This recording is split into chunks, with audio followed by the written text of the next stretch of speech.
Hello. Pegasus academy के math section में आपका स्वागत है।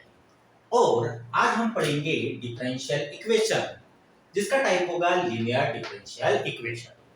अगर कल आप लोगों ने मेरा लास्ट लेक्चर देखा होगा तो हम लोगों ने वहां पर स्टार्ट किया था डिफरेंशियल इक्वेशन, जिसमें मैंने आपको डिफरेंशियल इक्वेशन के बारे में, dependent as well as independent variable के बारे में, ऑर्डर के बारे में और डिग्री के बारे में आपको बताया था।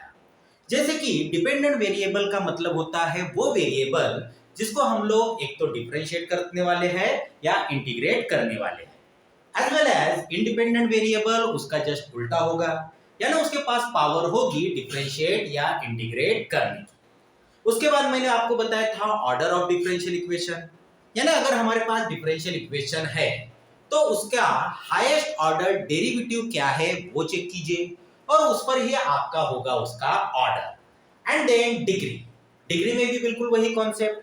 सबसे पहले हाईएस्ट ऑर्डर डेरिवेटिव चेक कीजिए और उसका एक्सपोनेंट, तो वही होगा उसका ऑर्डर, सॉरी डिग्री।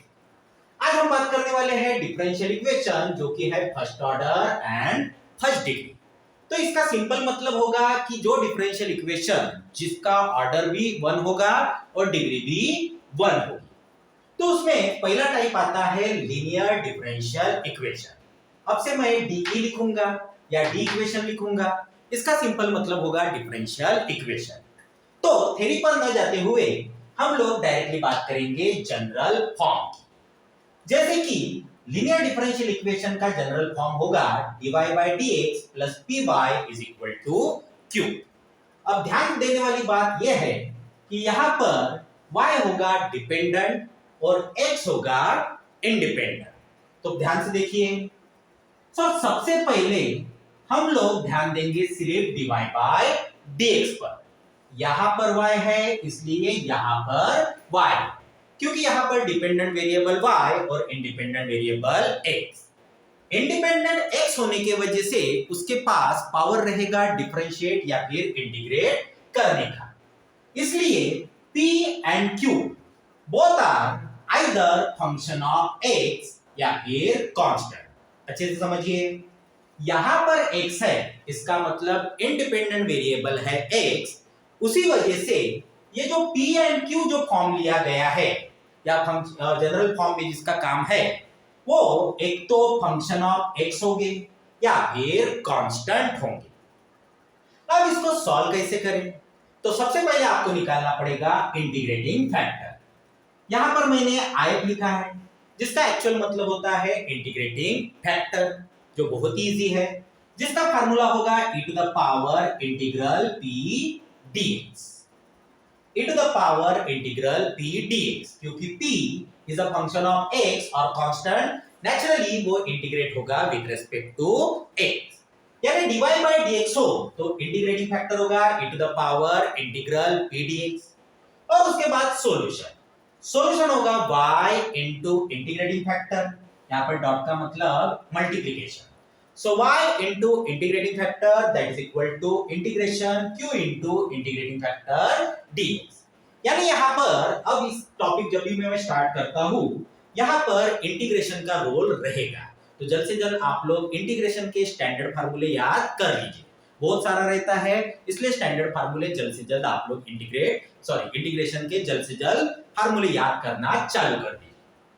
अब जैसा dy by dx उसी तरह मैं सेकंड फॉर्म भी बना सकता हूं, सिर्फ वेरिएबल चेंज हो। अब इस बार dx अपॉन dy है, इसका मतलब डिपेंडेंट x और इंडिपेंडेंट y, तो उस हिसाब से फॉर्म भी चेंज होगा। जैसे यहां पर dy by dx plus py था, यहां पर y इसलिए यहां पर y। Similarly dx upon dy plus px that is equal to q। अब इस फॉर्मेट में इंडिपेंडेंट वेरिएबल हो गया y, इसका मतलब डिफरेंशिएट और इंटीग्रेट करने का पावर रहेगा y के तरफ, जिस वजह से p and q both are the function of y या फिर कांस्टेंट। फिर से वही, इसको पहले सॉल्व करेंगे। सॉल्व करने के लिए पहले निकालना पड़ेगा इंटीग्रेटिंग फैक्टर, जिसका फार्मूला अब रहेगा e to the power integral p dy and उसके बाद solution x into integrating factor that is equal to integration q into integrating factor dy। एक फॉर्म याद रखिए, अपने आप सेकंड फॉर्म थर्ड फॉर्म जो भी हो उसके सब खेल है डिपेंडेंट और इंडिपेंडेंट के हिसाब से। यानी y रहा तो यहां पर चेंजेस होंगे, x रहा तो उसके हिसाब से चेंज होंगे। एग्जाम के वक्त भी या क्वेश्चन के वक्त भी आपको अलग अलग वेरिएबल आ सकते हैं। तो आज का हमारा टॉपिक, इस पर अब हम लोग क्वेश्चन स्टार्ट करेंगे। लेकिन क्वेश्चन स्टार्ट करने से पहले मैं कुछ लेक्चर बनाना चाहूंगा इंटीग्रेशन के बारे में, क्योंकि जब तक आपको इंटीग्रेशन के बारे में नहीं समझेगा, कुछ बातें नहीं समझेगी, तब तक हम लोग ये टॉपिक स्टार्ट नहीं कर सकते। तो आज के लिए मैं फिलहाल जनरल फॉर्म की बात कर रहा हूं, तो जनरल फॉर्म आप लोग लिख सकते हैं। Okay, thank you.